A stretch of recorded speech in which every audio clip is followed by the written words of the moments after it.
여러분들 배고픔은요 인간에게 자연스러운 현상입니다. Hunger is a natural phenomenon. 예, 그 자체가 선한 것도 될 수 없고요. 또 그 자체가 악한 것도 될 수 없습니다. The hunger by itself is neither good nor evil. 여러분들 식욕 과다 증세로 건강이 좋지 않은 사람의 경우에 그리고 밤마다 저녁을 먹었는데 자꾸 간식을 먹고 싶은 사람들의 그 경우에 지나친 배고픔은 위험의 원인이 될 수가 있습니다. To those suffering from disorders like excessive hunger, or to those who crave like midnight snacks after they have already eaten dinner, too much hunger can be sort of dangerous. 예, 그러나 반대로 이러한 배고픔 현상이 오히려 희망의 원인이 되는 경우도 있습니다.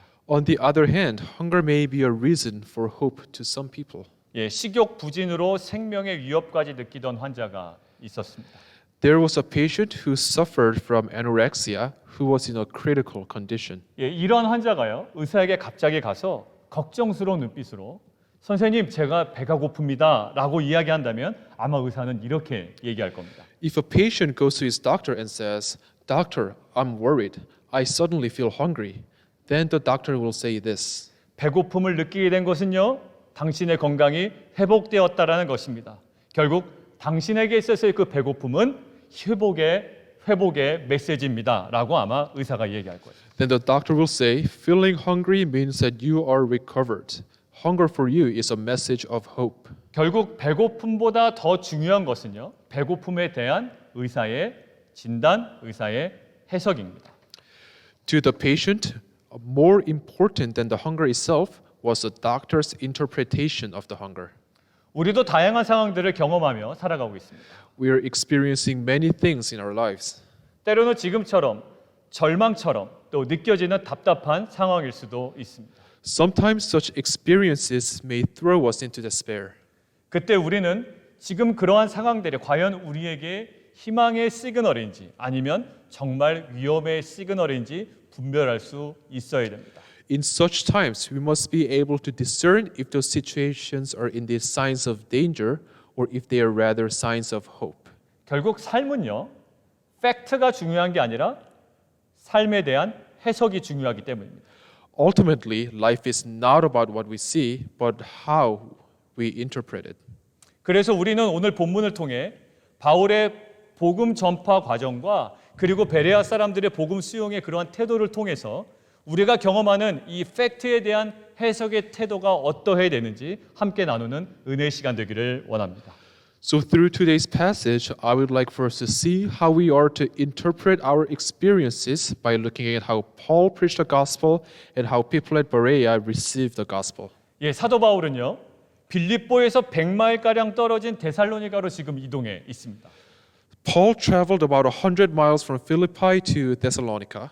데살로니가는 당시 20만 명 정도 인구가 되는 마게도냐 지방의 굉장히 중심 도시였습니다.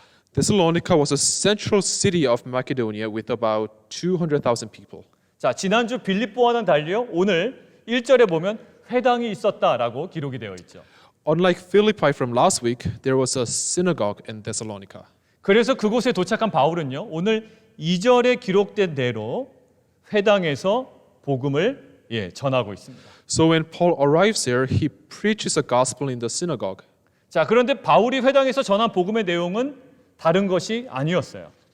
And this is Paul's message at the synagogue. 3절 후반부에 기록이 되어 있죠. 내가 너희에게 전하는 이 예수가 곧 그리스도이시다. 즉 예수가 메시아다라는 내용입니다. It is recorded in verse 3. This Jesus whom I proclaim to you is the Christ. Paul preached that Jesus is the Messiah. 자, 그런데요. 사도 바울은 사람들로 하여금 내가 말한 이 결론 예수가 그리스도시다라는 이 사실을 무작정 믿어라라며 강요하지 않았다라는 거예요. But Paul does not force people to believe in Jesus. He doesn't say, believe that Jesus is the Christ because I said so. 바울은 이러한 결론을 전하기 전에 몇 가지의 그 사전 행동을 진행합니다. So there are some things that he does first before he concludes that Jesus is the Christ. 자, 2절을 한번 볼까요? 성경을 가지고 강론을 합니다. First, let's look at verse 3. He reasons from the scriptures. 그리고 3절에 기록된 대로 뜻을 풉니다. Then he explained the scriptures. 그리고 3절에 또 기록된 대로 증언합니다. And he proved that Jesus is the Messiah. 제일 마지막에 기록된 동사 이 증언하고라고 번역된 헬라어는요. 파라티테메노스라는 헬라어입니다. The last verb, which is translated as proved, is from the Greek word paratithemenos. 파라티테메노스라는 이 단어의 뜻은 이런 거죠. 증거로서 무엇을 제출하다라는 뜻이고요. 증명의 방법으로 무엇인가를 이렇게 제시하다라는 의미입니다. The word paratithemenos means to present something as an evidence and to claim something with a supporting evidence. 결국 바울은요, 사람들에게 예수가 그리스도이시니까 무조건 믿어라라고 강요한 것이 아니라 그것을 충분히 증명할 수 있는 합당한 자료를 제시했다라는 거예요. So Paul did not just tell people that Jesus is a Christ, he provided a good evidence that could prove it too. 그 합당한 증거 자료는 다른 것이 아니었죠? 바로 말씀이었습니다. Such evidence wasn't anything else, it was the word. 자, 그렇다면 바울은 이 말씀을 가지고 무엇을 증명하려고 했을까요? Then what was Paul trying to prove with the word? 자, 3절을 한번 보시면 그리스도는 해를 받고 죽은 자 가운데서 다시 살아나야 한다라는 이 구약의 말씀을 가지고 그리스도, 즉 메시아가 갖춰야 되는 그 핵심이 무엇인지를 지금 증명하고 있단 말이에요. In verse 3, Paul proves the core requirement of being the Messiah by looking at the Old Testament passage. It was necessary for the Christ to suffer and rise from the dead. 결국 바울의 논리는 이겁니다. In short, this is Paul's logic. 구약의 말씀에 기록된 그리스도의 핵심은 바로 다름이 아닌 고난과 죽음과 그리고 부활이야라는 거죠. According to the word in the Old Testament, Christ has to suffer, die, and resurrect. 그런데 내가 전한 예수는 말이지 구약의 말씀에 기록된 그 고난과 죽음과 부활을 십자가에서 성취하신 분이야. And he shared that Jesus, whom he preaches, is the one who fulfilled all those requirements on the cross. 그렇기 때문에 내가 전한 예수는 그 말씀에 기록된 그리스도, 즉 메시아다라고 전한 것입니다. Therefore, Jesus is the Messiah, the Christ who is recorded in the scriptures. 결국 바울은 예수가 그리스도이심을 맹신하도록 강요한 것이 아니라 그리스도에 관한 구약의 말씀을 증거로 탁 제시하면서 예수님의 고난과 죽음과 부활을 말씀으로 다시 증언한 것, 파라티테메노스한 거죠. Ultimately, Paul did not force people to blindly accept Jesus as a Christ. Instead, he testified about Jesus' suffering, death, and resurrection, then proved that Jesus is a Christ through the scriptures. 그러고 보니 엠마오로 가는 두 제자에게 나타나신 그 예수님도요. 그들에게 사용하신 방법이 동일했습니다. Now that we look at it, Jesus himself used the same method when he appeared to the two disciples who were going to Emmaus. 두 제자들에게 부활의 소식은 들렸어요. 그런데 그것이 그들에게는 전혀 기쁨이 되지 못했습니다. The two disciples heard the news about the resurrection, but they did not rejoice because of it. 오히려 반신반의하며 얼굴에는요 슬픈 빛을 띠고 그냥 걸어갔던 제자들의 모습이었어요. Rather, they had sad expressions on their faces and they were doubting the news. 그런데 예수님께서 다가오셔서 이렇게 말씀하십니다. But Jesus comes to them and says to them, 말씀이 이렇게 되어 있습니다. 같이 한번 읽죠. 이르시되 미련하고 선지자들이 말한 모든 것을 마음에 더디 믿는 자들이여 그리스도가 이런 고난을 받고 자기 영광에 들어가야 할 것이 아니냐 하시고 이에 모세와 모든 선지자의 글로 시작하여 모든 성경에 쓴 바 자기에 관한 것을 자세히 설명하시니라. It says in the scripture, O foolish ones, and slow of heart to believe all that the prophets have spoken, was it not necessary that the Christ should suffer these things and enter into his glory? And beginning with Moses and all the prophets, he interpreted to them in all the scriptures the things concerning himself. 그 두 제자가 두려워했던 일들 그리고 반신반의했던 그 소식들이요 구약의 말씀으로 파라티테메노스 결국 다시 증언되기 시작하니까 제자들에게 놀라운 변화가 일어나기 시작했습니다. They used to be fearful of the circumstances and they used to be doubtful of the news. But when the Old Testament reinterpreted what they saw and heard, they began to change. 32절인데요. 같이 한번 읽죠. 그들이 서로 말하되 길에서 우리에게 말씀하시고 우리에게 성경을 풀어주실 때에 우리 속에서 마음이 뜨겁지 아니하더냐. And how did that change? Let's look at Luke chapter 24, verse 32. They said to each other, "Did not our hearts burn within us while he talked to us on the road, while he opened to us the scriptures?" 그러니까 그들이 목격한 예수의 죽음, 그리고 그들이 사람을 통해 들었던 예수의 부활 소식은 이전까지만 하더라도 사실 그들에게는 아무런 기쁨도 아무런 의미도 되지 못했죠. They witnessed Jesus' death and they heard from people that Jesus rose again, but they could not be joyful, and those things did not mean anything to them. 오히려 예수의 고난과 죽음과 그 시체가 사라졌다는 그 소식은 오히려 그들을 절망스럽게 하는 요인이 되었을 뿐입니다. The fact that Jesus suffered and died and that his body had disappeared only served to make them despair. 그런데 구약의 말씀이 증거가 되어서 그 고난과 그 죽음과 그 부활을 다시 증언하기 시작하니 절망적으로 인식되었던 그 모든 것들이 오히려 기쁨과 소망의 이유로 변화되기 시작한 겁니다. But when the word began to testify about Jesus' suffering, death, and resurrection, when the word proved to them that Jesus is Christ, the things that once only brought them despair now became the reason for joy and hope. 데살로니가에서 사도 바울이 택한 방법, 그리고 엠마오로 가는 길에서 예수님이 택한 방법, 이 두 가지 사이에서는요 분명한 공통점이 발견됩니다.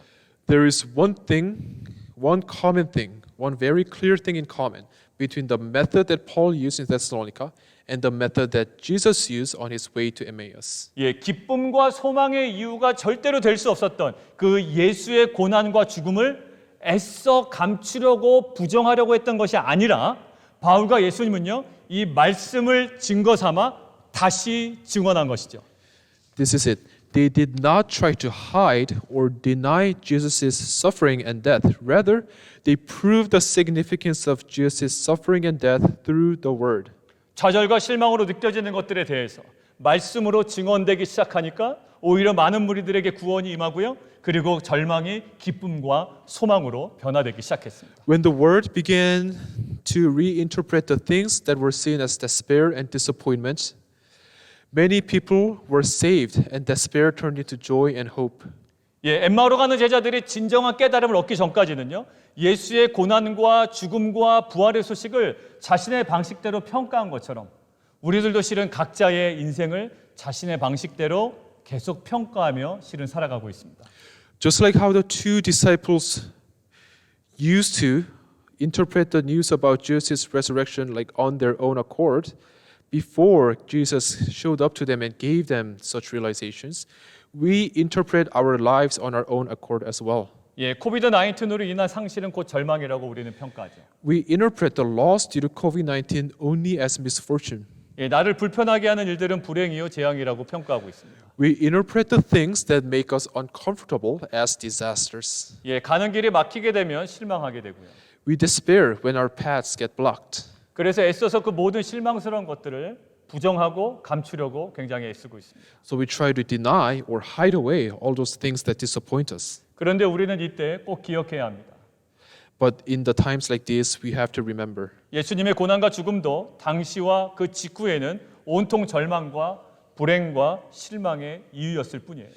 Jesus' suffering and death used to be a reason only for disappointment and despair. 그렇다고 해서 그 미련해 보이고 저주스러워 보이던 그 고난과 죽음을 애써 부정하고 화려한 것들로 대체한 것은 절대로 아니었습니다. But Jesus did not replace his suffering and death with something that looked more attractive. 오히려 그 숨기고 싶은 고난과 죽음을요 말씀을 증거 삼아 말씀으로 다시 증언하니 영광스러운 복된 소식을 발견하게 되고 깨닫게 된 것입니다. Rather, he took the suffering and death that people would find unattractive and testified about it through the word. Then the people could realize how glorious his suffering and death actually was. 여러분들 가장 절망스럽고 참담할 때 우리는 우리의 쓰라린 경험을 증거로 삼으면 절대로 안 됩니다. In the midst of our despair, we cannot interpret our lives through our hurt feelings and disappointments. 타인의 시선과 평가를 판단의 증거로 삼아서는 안 됩니다. We cannot interpret our lives through how others see you and think about you. 더 나아가서 그 실망스러운 인생의 흔적들을 부정하려고 애써서도 안 됩니다. We cannot deny the disappointment in our lives. 오히려 오직 하나님의 말씀을 증거 삼아 우리의 인생은 말씀으로 다시 증언돼야 할 줄 믿습니다. Rather, we must testify about our lives through the word of God. 쓰라린 감정으로 우리가 때로는 절망할지라도, Even when we despair because of bitterness and hurt, 예, 사회적 평가는 냉혹할지라도, even when the society treats us harshly, 예, 부정하고 싶고 지우고 싶은 인생의 고난의 흔적들이 우리의 인생의 유일한 증거인 말씀으로 다시 증언됨을 통해 고난 속에 감추어진 그 은혜와 영광을 발견해 나가는 귀한 은혜가 있기를 원합니다. the word is the only evidence through which we can testify about our lives, even though there are parts of it that we want to deny or erase. I hope that as we do, we will find the grace and glory that was hidden in the hardships in our lives. 예, 그러기 위해서 우리에게 필요한 자세가 있는데요. 베레아 지역의 성도들의 모습 속에서 발견할 수 있습니다. So we need a certain attitude to do just that, and we see it in the believers in Berea. 예, 사도 바울이 데살로니가에서 몸을 피해 이동한 곳이 바로 베레아입니다. Paul moved to Berea to flee from Thessalonica. 바울은 그곳에서도 역시 회당을 찾아가 복음을 전하게 되죠. Even there, yes, Paul preached the gospel at a synagogue. 그 베레아 사역은요, 숫자적으로도 굉장히 좋은 성과가 있었습니다. And Paul was met with success. 12절을 함께 보실까요? 믿은 사람이 많고 또 헬라의 귀부인과 남자가 적지 아니했다라고 되어 있죠. Yes, in verse 12, many of them therefore believed, with not a few Greek women of high standing as well as men. 예, 그런데 이러한 열매가 가능하게 된 요인에 대해서는 11절 그 바로 위에 기록되어 있습니다. 11절을 함께 보시면서 읽도록 하겠습니다. And verse 11 records how this was possible. Let's read together from the Bible. 베레아에 있는 사람들은 데살로니가에 있는 사람들보다 더 너그러워서 간절한 마음으로 말씀을 받고 이것이 그러한가 하여 날마다 성경을 상고함으로. Now these Jews were more noble than those in Thessalonica. They received the word with all eagerness, examining the scriptures daily to see if these things were so. 예, 너그러웠다라는 말은요, 편견 없이 말씀을 순수하게 받았다라는 말입니다. The word noble meant that they accepted the word without bias. 자, 여기 마찬가지예요. 베레아 사람들은요, 바울이 이야기했기 때문에 그냥 맹목적으로 받은 것이 아니었다고요. And they did not just believe just because Paul said so. 순수한 마음으로 편견 없이 말씀을 받기는 받습니다. 그런데 바울이 전한 것이 사실인지를 성경의 증거를 통해서 날마다 상고했다. 즉 날마다 확인했다라는 것이죠. Although they accepted the word as it was with a pure heart, they checked with the word and they examined the word to find evidence for what Paul preached. 결국 베레아 사람들의 특별함은 다른 것이 아니었습니다. And this was what made Berea special. 그들은 그들이 누군가에게서 듣거나 또 스스로 읽거나 스스로 경험한 그 모든 것들을 성경의 말씀을 통해서 날마다 항상 상고하고 비교하고 확인했다라는 거예요. They always compared and confirmed through the word what they heard, read, and experienced. 예, 심지어 율법 분야의 가장 권위자였던 사도 바울의 주장도 단지 참고 사항이었을 뿐 절대적 기준이 되지 않았다라는 거죠. And moreover, the word of Paul, who was a top authority of the laws, was only like a footnote. It was not the supreme authority. 오직 그들에게 절대적 기준은 무엇이었을까요? 바로 성경 말씀이었습니다. So what was the absolute standard for them? The absolute standard for them was the word of God. 그러니까 우리 신자들은, 우리 성도들은 내 경험과 사회적 통념을 기준 삼아 말씀을 분석하는 자들이 아니에요. And this is basically what they said, like this was their attitude. We will not interpret the word through our own experiences and perspectives. 오직 말씀을 절대적 기준 삼아 말씀으로 내 경험을 분석하고요. Instead, we will interpret our experiences through the word, which is the absolute standard. 말씀으로 내 길을 설계하고요. We will build our paths through the word. 말씀으로 내 삶의 행과 불행을 판단하는 자인 줄 믿습니다. And we will decide what to consider as good or bad through the word. 여러분들 생각해 보세요. 결국 십자가에 대한 판단 기준도 무엇이 되어야 되죠? So what must be the standard for interpreting the cross? 말씀이 기준이 되지 않으면요. 십자가는 단순히 힘들고 저주스럽고 패배일 뿐입니다. If the standard with which you used to look at the cross is not the word, the cross can only be curse and defeat. 그러나 말씀이 기준이 되면 십자가는 구원과 승리가 되는 거죠. But if the word becomes a standard, the cross is salvation and victory. 에덴 동산에서 선악과를 따먹는 것은 하나님처럼 될 수 있다라는 매력적인 유혹이었습니다. And the serpent tempted that eating the fruit of good and evil could make Adam and Eve be like God. 그러나 그때 그럴듯해 보이는 뱀의 유혹을 버리고요. 절대적 기준인 하나님의 말씀, 먹으면 정령 죽으리라 라는 그 말씀으로 돌아갔어야만 했어요. But they should have rejected the temptation, no matter how convincing it was. They should have returned to the word of God, which was, "You shall surely die." 그러나 인류에게 그 절대적 기준이 갑자기 무너져 내리고요. 말씀 상고하기를 포기하고요. 오히려 뱀의 유혹을 계속 상고하니 선악과를 따먹는 죄로 무너지게 되어버렸습니다. But when they abandoned the word, which is the absolute standard, and followed the temptation of the serpent, they fell to sin. 우리도 코비드-19 시기에 우리를 살릴 수 있다, 너희를 살릴 수 있다라는 그럴듯한 수많은 전략들에 솔깃하기 너무 쉽습니다. And also for us, it is likely to be lured by people who offer us way to save us from the hardships of COVID-19. 그러나 그 선악과들을 마구 따먹기 전에 우리는 우리의 절대적 기준인 말씀으로 다시 돌아가 말씀을 날마다 상고해야 합니다. But before we rush to take those fruits of good and evil, we have to return to the word, the absolute authority, and examine it. 말씀이 무너지고 말씀을 상고하지 않은 인생에 대해서 시편 1편은 이렇게 얘기하고 있습니다. Psalm chapter 1 says about a life that does not examine the word of God. 바람에 나는 겨와 같다라고 합니다. They are like chaff that the wind blows away.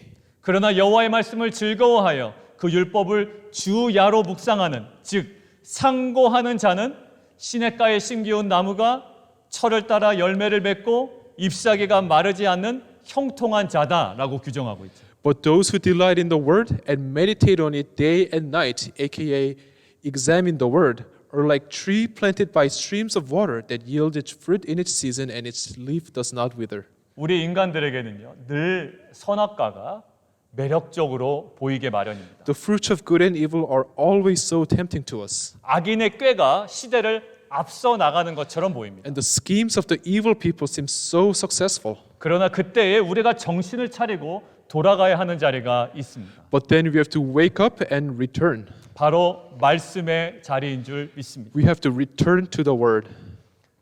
여러분들 사도행전에서요. 사도행전 5장에 사도들이 기뻐하는 모습이 표현된 그런 구절이 있습니다. I remember when the apostles were rejoicing in Acts chapter 5. 거기서 그들이 기뻐했던 이유가 무엇이었을까요? Why were they rejoicing? 재산이 증가했다거나 그들이 유명해졌다거나 그런 이유였을까요? Did they get rich or did they get famous? 아니면 복음을 전하는데 많은 열매가 있었다라는 이유 때문일까요? Were they able to bear a lot of fruit when they preached the gospel that day? 그런데 그 모든 것들은요 5장에 기록된 기쁨의 이유가 아니었습니다. But none of those were a reason for their rejoicing. 자, 그들이 기뻐했던 이유에 대해서 사도행전 5장 41절에 이렇게 기록이 되어 있습니다. Acts chapter 5 verse 41 tells us the reason.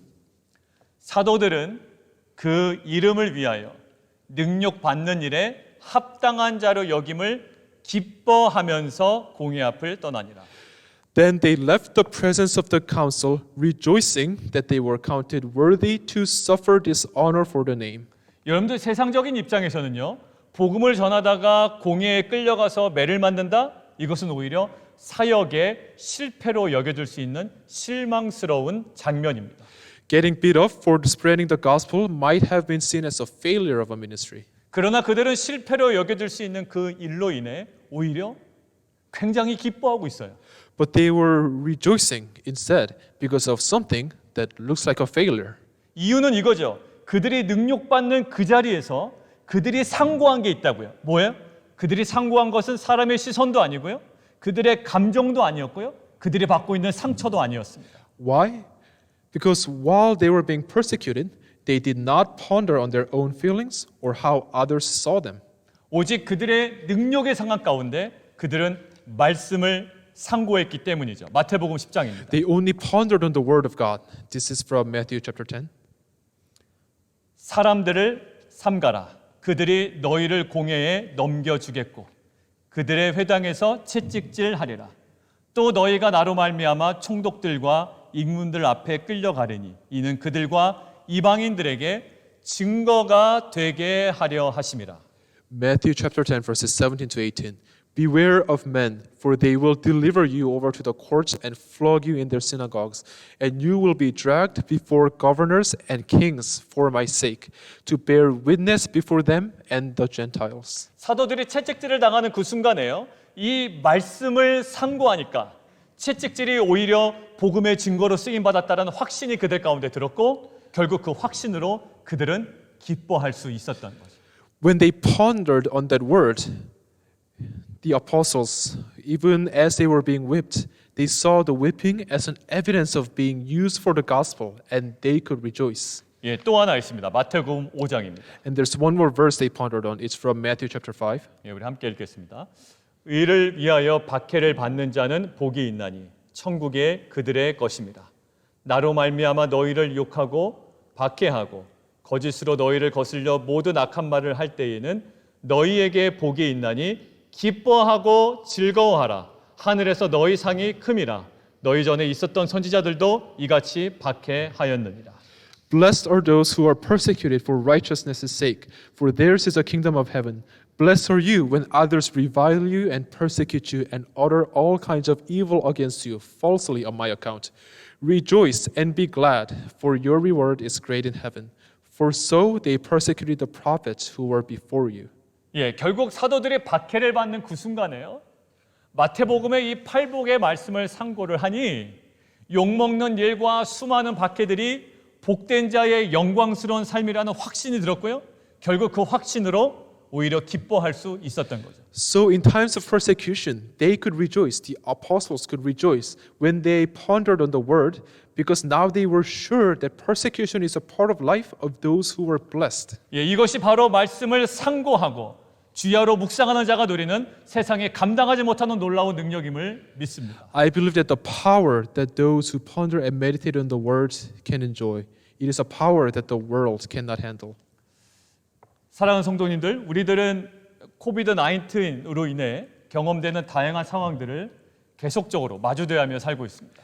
We face various circumstances because of COVID-19. 이러한 때의 세상은요, 다양한 오퍼를 가지고 우리에게 계속 다가옵니다. So the world comes to us with many offers and suggestions. 이럴 때는 비즈니스를 이렇게 해라. In times like this, you have to do your business like this. 이것이 사는 길이다. This is the only way to survive. 예, 수많은 세상의 돌팔이들이요, 각자의 경험을 가지고 우리들에게 충고하고 권면합니다. There are many people who come to us with their own experiences and give us advice. 근데 정말 안타깝게도 우리는 마음이 약해져서요, 그것들에 온통 마음을 빼앗길 때도 있습니다. But unfortunately, sometimes our hearts become so weak and we are completely lured by those things. 전후 좌우 분별력 다 사라지고요, 이리저리 끌려다닙니다. We are just dragged around without any discernment. 나름의 기준을 정했다라고 이야기는 합니다. 그러나 그 기준 자체가요, 너무 모호해요. So we thought we set a good standard, but the standard itself was very unclear. 원래 기준이라는 것은요, 움직일 만한 성격이 아니에요. 움직이지 않는 거라고요. 그런데 계속 움직이는 상대적 기준에 따라 요동치기만 한다고요.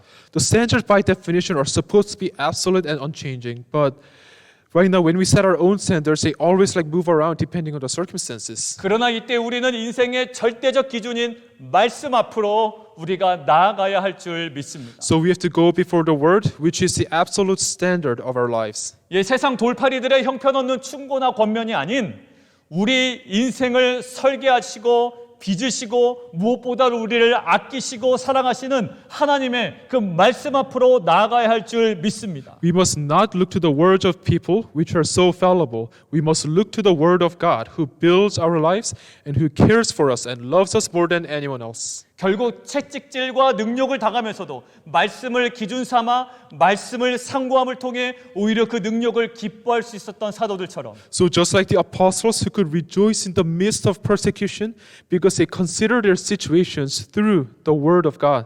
두려움과 이 혼돈의 시기에 상황을 상고하기보다 절대적 기준인 말씀을 상고함을 통해 고통 속에 감추어진 진주를 발견하며 기뻐할 수 있는 빛과 소금교의 모든 성도님들 되시기를 주님의 이름으로 축원합니다. Let us also ponder and examine the Word of God instead of just pondering on our circumstances. As we do, I hope that all of us will find the hidden treasure in our hardships and rejoice.